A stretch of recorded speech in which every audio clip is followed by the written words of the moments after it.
Right guys, Mark Crossfield here, Doorless Raw, and I'm going to try today Taylormade's SLDR that I've still got. This is the driver I used to drive against Taylormade's new M1 driver. We're going to do on-course testing to show you what happens to them in the real environment, and I've also got some dry ball testing as well. Let's get stuck in.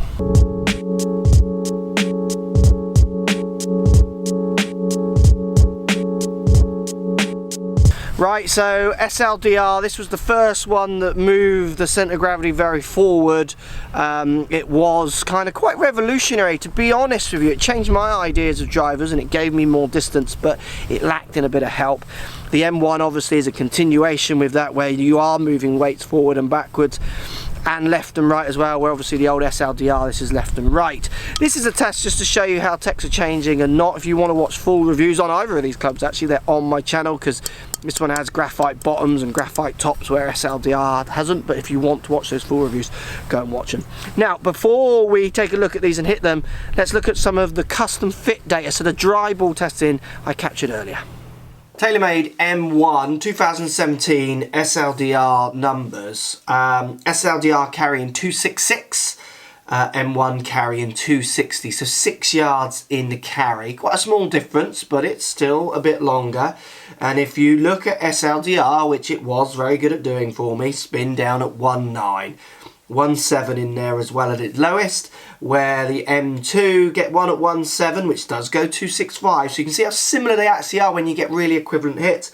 The spin ranging up to 2.3, up to 2.5 on the top one there, where the highest spin I was getting out of SLDR was 2.2. So you can see it's that low spin, but we all know the trade-offs when there is low spin. Very close on the numbers, both launching at 14.6. Both peaking height the same. It's that spin that squeezes that extra little bit of carry out for me. Interesting, isn't it? A tiny bit further with this one on the dry testing, but I wouldn't read too much into that. Slightly better hits maybe. They felt very similar, but that slightly less spin. Now lots of people might be asking why I've got the weight at the back. I get the best numbers from the weight at the back of the M1.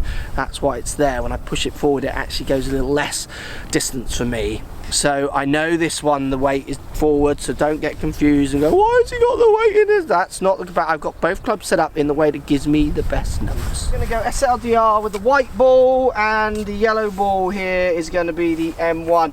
Now I do like the grey. The old grey was very nice and still does look good. Not to say that the M1 doesn't look nice. The black to the white does look fantastic, but out of both of those it would be hard to pick on choice. It's slightly flattened down, this 460 head, compared to this one, so the footprint down by the ball M1 does look bigger, even though they're both 460. Right, let's see, normal drill here, second, Doorless Raw, and over the corner. Which one hits the fairway, which one goes the furthest in real life? That's perfect. A slight heel strike, so it won't be the longest, but it's a very good line.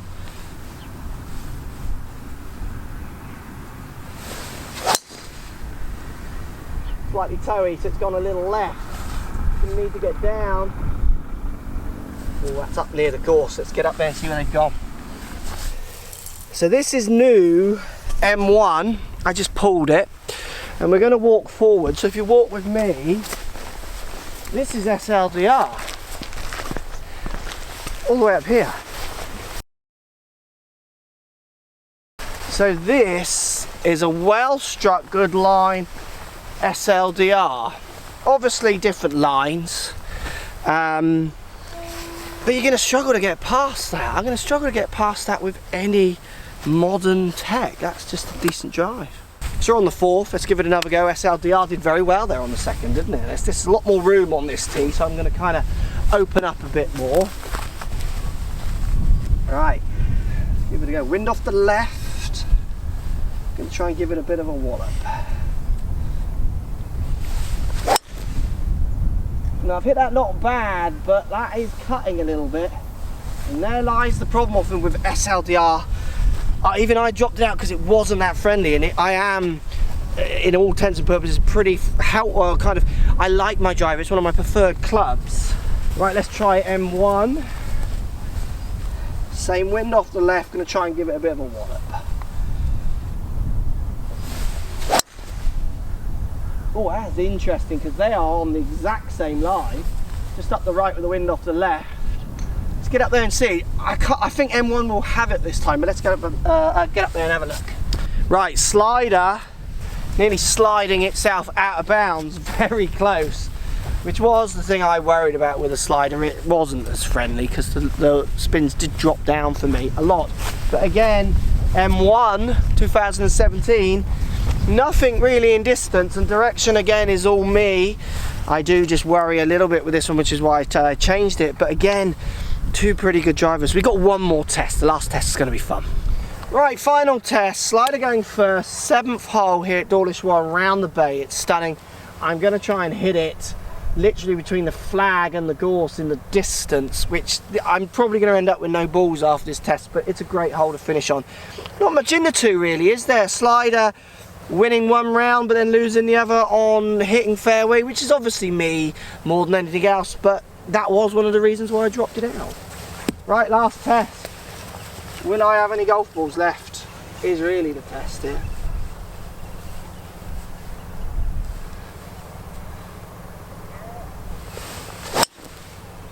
Now that is perfect line and well hit. Or slightly left actually. I don't know if that's running through or not, but I hit that really well. So M1's last go. Can I hit the fairway? I gotta say, I like the look of both of them, and the new one does look great. If you made me pick between the two, it would be hard to pick, and I think I would go with the modern tech just because I have that option. But if I was buying, let's say I was buying something off eBay, 80 quid probably compared to whatever these cost new, because you're not going to find these second hand now. If it was money, that's winning all day long for me, because it's a good driver.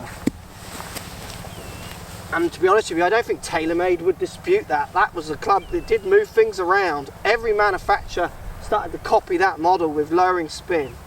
Right, can I find this ball? Yeah, not bad. Slightly towed it. It gives me longer shot, but it's going left. That might need to stop. Can't see it bouncing. Has to get up there and have a look.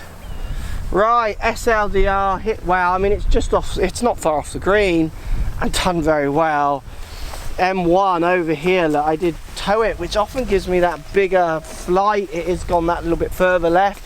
On the angle of where we're hitting, we're talking probably 5, 10, 6, 7 yards, between 5 and 10 yards, which is kind of what was coming through on the dry test, wasn't it?